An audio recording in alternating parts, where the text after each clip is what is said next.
परमेश्वर का न्याय ये विश्वास होता तो हम उसके सामने डरते। आप भूल जाइए कि नए नियम में परमेश्वर न्याय नहीं करता। हाँ, उसके न्याय करने में तरीका अलग है। वह तुम्हें चोट नहीं पहुंचा रहा है, परंतु अपना अनुग्रह भी तो वापस ले रहा है ना। तुमने क्यों पहले का सब प्रेम खो दिया? तुम पहले के वरदान को क्यों नहीं काम में लाते हो? तुम्हारे पास पहले किसी शांति क्यों नहीं है? अभिषेक क्यों ठंडा हो गया? जब एक दिन था तो हम अभिषेक में कैसे सामर्थ्य रूप में चलते थे, अब वो अभिषेक क्यों नहीं काम कर रहा है? क्या ये न्याय नहीं है कि परमेश्वर ने उस अभिषेक को हमसे छीन लिया? वो विश्वास खत्म हो गया क्योंकि तुमने परमेश्वर के न्याय नामक वचन पर विश्वास नहीं किया। पौलुस कहते हैं, मैंने अपने विश्वास की रखवाली की है। आपने न्याय वाले वचन की रखवाली की? आपने धार्मिकता नामक वचन की रखवाली की? आपने पवित्रता नामक वचन की रखवाली की? क्या पवित्रता पर विश्वास है हमारा? क्या न्याय पर हमारा विश्वास है? क्या धार्मिकता पर हमारा विश्वास है? इन तीनों विश्वास को अपने अंदर देखो कि वो है भी कि नहीं। और यदि नहीं है तो चोरी हो गया होगा। तो चुराया किसने होगा? हो गया ना हमारा खेल। ये 3 दांते वाली चाबी तो तुम्हारी जिंदगी का बदलाव है। ये 3 lever key is going to unlock the kingdom of God and the kingdom of heaven for you. If you will lose this 3 lever key, that means you will lose the kingdom of God and the kingdom of heaven also. आपको प्रभु प्रभु कहने से भी शांति नहीं आएगी। आपको खूब Bible पढ़ने से भी समझ में नहीं आएगा। आप बहुत उपवास और प्रार्थना के साथ दूसरों के लिए प्रार्थना करेंगे तो चंगे होंगे ही नहीं। आपको ऐसा लगेगा कि मैंने इतना सब कुछ किया, मुझको कुछ नहीं मिला। कितने लोग हैं जो बहुत परिश्रम करते हैं परंतु सफलता नहीं मिलती, ना प्रार्थना में, ना पारिवारिक जीवन में, ना व्यापारिक जीवन में, ना सेवकाई जीवन में। Why you are not getting the success in your own life?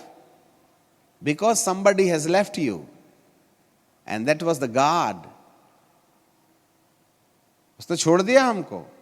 वो जजमेंट है हमारा, वो न्याय है हमारा, क्योंकि हमने पवित्रता को खोया है। परमेश्वर की बात नहीं मानते हैं, उसके हिसाब से चलते वगैरह नहीं है। इसलिए हमारी सबसे बड़ी जरूरत ये होती है कि वो हमें कहीं ना कहीं उस आयाम में पहुंचाए जिस आयाम में परमेश्वर हमारे साथ खड़े रहते हैं, हमें अनुग्रह देते हैं। याद रखिएगा। और यदि आपने परमेश्वर के अनुग्रह को खोया है because of the judgement, because of the unholiness, तो याद रखें, मेरा प्रभु आपकी जिंदगी को अपने विश्वास को चोरी नहीं करने के लिए आंखें खोले। इट्स अ वॉरफेयर, इसको शीत युद्ध कहते हैं। बड़ी चतुराई से हमारे दिमाग के अंदर इन तमाम सच्चाइयों को झुठला देने के लिए दुष्ट आत्माएं हमारे माथे पर काम करती हैं। This is the strategy of the demonic forces. ये अंधकार की सत्ताएं हैं जो आपके अंदर धार्मिकता, न्याय और पवित्रता के विश्वास की चोरी कर लेती हैं, बाकी छोड़ जाती हैं। आपको बहुत अच्छा लगता है, चंगा करने वाला, आशीष देने वाला, छुटकारा देने वाला, पैसा देने वाला, बस इसका बाजार गर्म रहता है। और आज विश्व के 99% लोग चंगाई की पूजा कर रहे हैं, छुटकारे की पूजा कर रहे हैं, आशीष की पूजा कर रहे हैं, ब्लेसिंग की पूजा कर रहे हैं। तुमने फाउंडेशन तो खुद ही खोखला कर दिया। भाई न्याय तो वैसे ही आ गया, आपने न्याय को, धार्मिकता और पवित्रता को कचरे के डब्बे में डाल दिया। तो अनंत जीवन का जो दरवाजा बंद था वो 3 लीवर वाली चाबी से तो खुलता है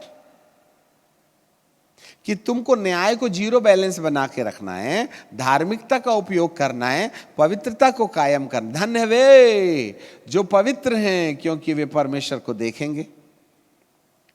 तो पवित्रता को तो कचरे में डाल दिया हमने, तो अनंत जीवन का दरवाजा हमने तो खुद ही बंद कर दिया है, क्योंकि हमारी सूझबूझ में पवित्रता का आयाम खत्म हो गया।